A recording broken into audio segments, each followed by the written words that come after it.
নমস্কার বন্ধুরা, আমার চ্যানেলে সবাইকে স্বাগত জানাই।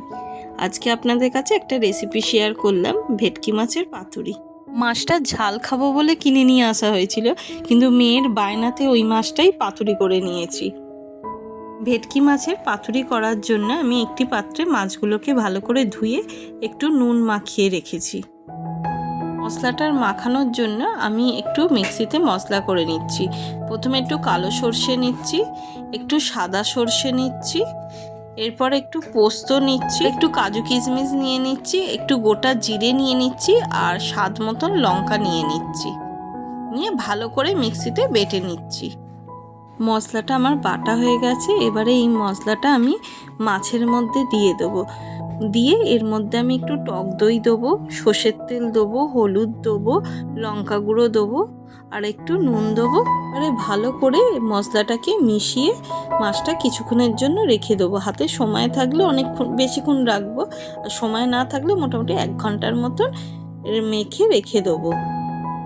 মাছটা আমার ম্যাগনেট করা হয়ে গেছে। এবারে আমি কলা পাতাগুলো ভালো করে ধুয়ে পরিষ্কার করে গরম জলে আমি সেদ্ধ করে নিচ্ছি। কিছুক্ষণ বাদে কলা পাতাটা আবার উল্টে দেবো, দিয়ে কলা পাতাটা ভালো করে সেদ্ধ করে দেবো, যাতে না মাছের সুতো বাঁধতে গেলে কলা পাতাগুলো ভেঙে যায়। কলা পাতাগুলো আমার সেদ্ধ হয়ে গেছে। কলা পাতাটা ঠান্ডা হয়ে গেলে কলা পাতাটা নামিয়ে কলা পাতার মধ্যিখানে 1 পিস মাছ দিয়ে ওপরে একটা কাঁচা লঙ্কা আর ওপর থেকে একটু সর্ষের তেল দিয়ে ভালো করে চারধারটা মুড়ে নেব, নিয়ে সুতো দিয়ে বেঁধে দেবো। এইভাবে আমি কয়েকটা পাতুরি তৈরি করে নেব। এবারে ফ্রাই প্যানে তেল দিয়ে পাতুরিগুলোকে এবার আমি একটু ভেজে নেব, গ্যাসটা আস্তে করে।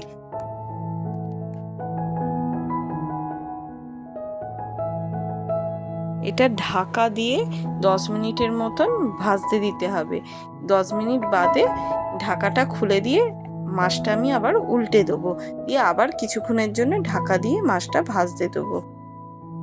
আমি একটু সময় নিয়ে ভাজছি, যাতে মাছটা ভালো করে সেদ্ধ হয়ে যায়।